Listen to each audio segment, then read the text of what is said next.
Enjoying it yesterday? Yeah, of course. Yesterday was great. To start in Nyanga was amazing. I mean, as I think everyone across the world now has probably heard about what's been happening more recently. That kind of stuff happens all the time, every year. But it really peaked in the last month or so.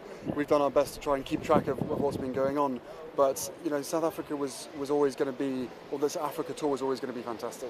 We've been looking forward to coming to visit Cape Town, her first visit. I love this place, and again meeting the people, the energy, the fun, again the positivity, the optimism, and the hope in the face of such incredible adversity.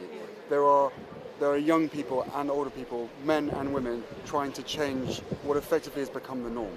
And you that's can't what help needs to be but feel celebrated. uplifted by seeing that yesterday. Also for both of you now, your roles as Commonwealth ambassadors, really reaching out to young people is obviously so important for you both. But what do you think is the most pressing global issue when it comes to dealing with the stigma around mental health, which still continues in so many places today? It's just getting people to talk about it and talk to each other, right? And you see that no matter where you are in the world, if you're in a small community or a township, if you're in a big city, it's that everyone is dealing with a different version of the same thing globally. I think there's a bit of a consciousness crisis. And so the fact that we are able to be here together and see on the ground so much good work that's being done just because people are willing to talk to each other about it and someone's willing to listen is huge. And that can apply to being here, certainly can apply to being in London, LA. It doesn't matter where you are. We're all sort of trying to power through and find some optimism. I think most of the stigmas around mental illness, right? We need to separate the two.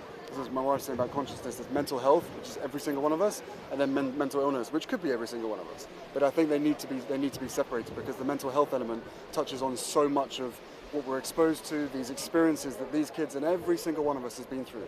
Everyone has experienced trauma or will likely experience trauma at some point during their lives. We need to try and not eradicate it, but to learn from previous generations so that it's not a perpetual cycle.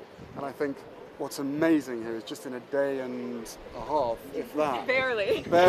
It's all a whirlwind. The same conversations keep happening with all sorts of different people. So they've been through it and we can learn so much from them, which is really amazing.